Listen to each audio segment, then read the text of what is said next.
we'll start with red or flushed skin. And remember, again, we're not so much talking about skin type here, but a person who has an imbalance making their skin to be more red or flushed than it would normally be.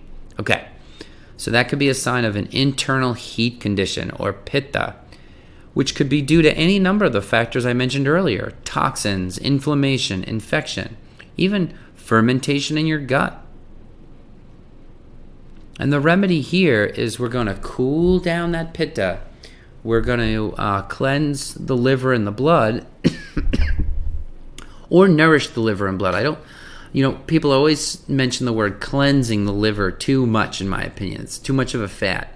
We need to sometimes nourish the liver or cleanse it. But the remedy is going to be looking at the liver and seeing what's going on. Where's that heat coming from?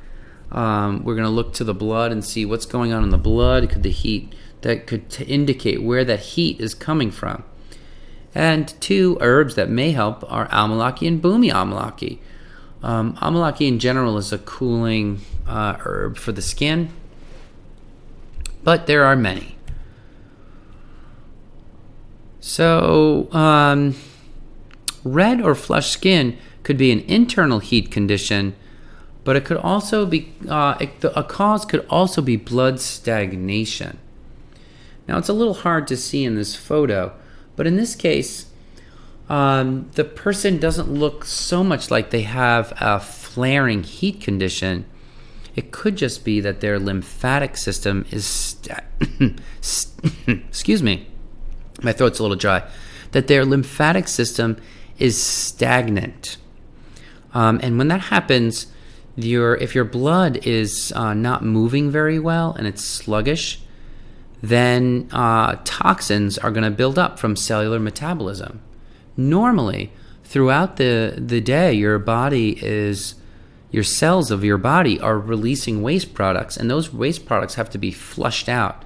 Well, if you have a stagnant lymphatic system, those toxins don't flush out, they build up, and they cause local inflammation, puffiness, and water retention.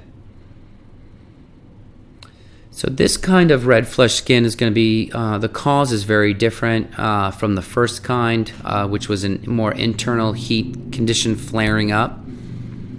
In this case, we're going to just use blood movers like turmeric or diuretics like punarnava and CCFT to just flush things out a little bit.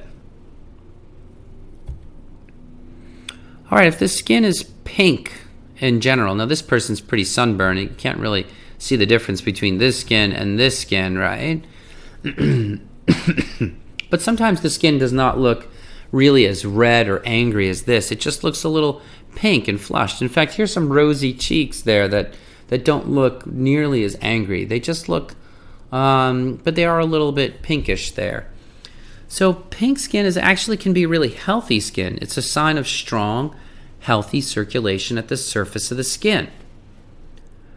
But it could also be a sign of inflammation, irritation, or sun damage, right? A sunburn. And if you have a sunburn, you can rub some aloe vera gel on it, or even neem oil topically, which will cool and soothe the irritation. Allergies can also cause that pink color in the skin. If a person's embarrassed or anxious, and in fact in this photo that may be what's happening here, is that the person's cheeks are flushing up because they're embarrassed or anxious.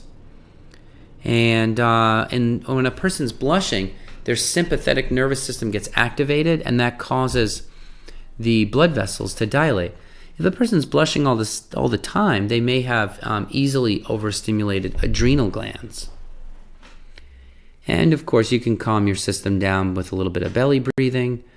And if you tend to have too much circulation of blood in the skin, or get flushed all the time, try avoiding vasodilator foods like alcohol, black pepper, garlic, cloves, peppermint, etc. These are foods that will dilate your blood vessels.